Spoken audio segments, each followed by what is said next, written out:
So far in history, only a couple of nuclear warheads have ever been detonated, either during World War II or during testing in remote deserts or on remote islands.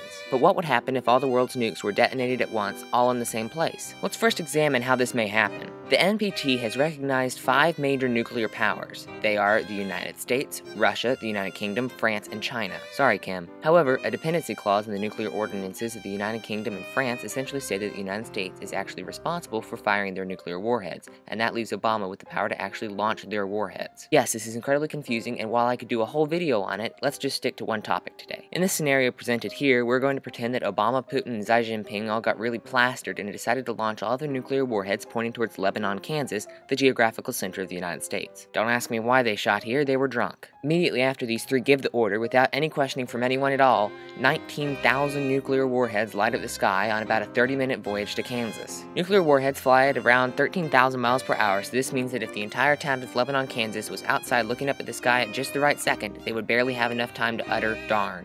Then they hit. You might be thinking, oh, it destroys the Earth, but that is simply not the case. The immediate effects are relatively mild. It is, however, the aftermath that has the worst effects. Pretty much as soon as the 19,000 nukes hit, a crater around 2 kilometers deep and 10 kilometers wide forms. At this point, it's safe to say that Lebanon, Kansas no longer exists. This is actually pretty much the entire extent of physical damage that would occur to the Earth. After about 15 seconds, every last car, cell phone, electric appliance, and everything on satellites as well, extending as far as the moon, would shut down. Anything that relies on microchips, electricity, magnets, or to some extent human interaction would be shut off due to the incredible amount of electromagnetic radiation released. Since this fried every last electrical device on Earth, it's very unlikely that anyone would survive what comes next. About 24 hours later, a massive cloud of radioactive dirt from Lebanon, Kansas shrouds the Earth. This event is known as a nuclear winter. The reason it is a winter is because of the anti-greenhouse effect caused by the dirt cloud. It will prohibit 98% of sunlight from reaching the Earth's surface, dipping the global average temperature to just above freezing. This means that anything north of the Tropic of Cancer and south of the Tropic of Capricorn will be frozen solid year-round, including the oceans. But how long would this effect last? It would surely only be temporary, right? Well, let's do some math. The United Nations estimates that 100 nuclear warhead explosions translates to about 10 years of nuclear winter. As we said before, there are 19,000 nukes, which, through a little bit of multiplication, means that there are roughly 1,900 years of nuclear winter following this detonation. So, you may ask, what happens for the next 1,900 years on Earth? Well, in a matter of decades, 99% of the life on Earth dies, with the exception of a few deep-sea fish, extremophile bacteria, and of course, viruses.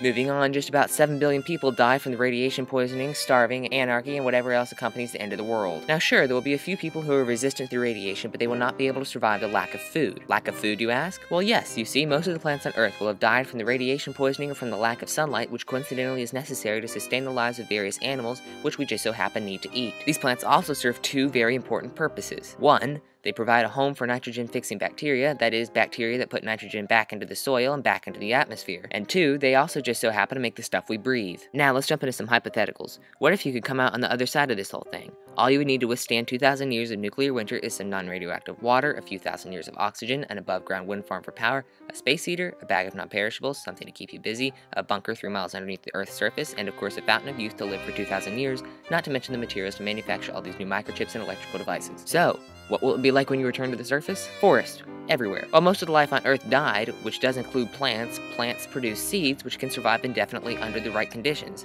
A very dry, very cold, very deoxygenated environment is perfect for storing seeds. So, when the radioactive Kansas dirt cloud clears and the sun begins to shine once again, plants thrive with very few predators to eat them, with the only danger to their lives being the thing that just emerged from a 3-mile deep bunker.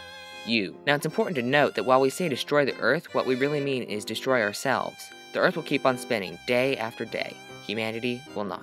So, long story short, if all the world's nukes were deployed at once, the result would be a 10-mile wide crater, a 2,000-year extinction event where the Earth becomes void of all plants and most life, and then a future where plants take up life once again. Did you enjoy this episode? Don't forget to hit the like button and subscribe for more videos. And as always, if you have a fascinating question, post it in the comments. We'll do our best.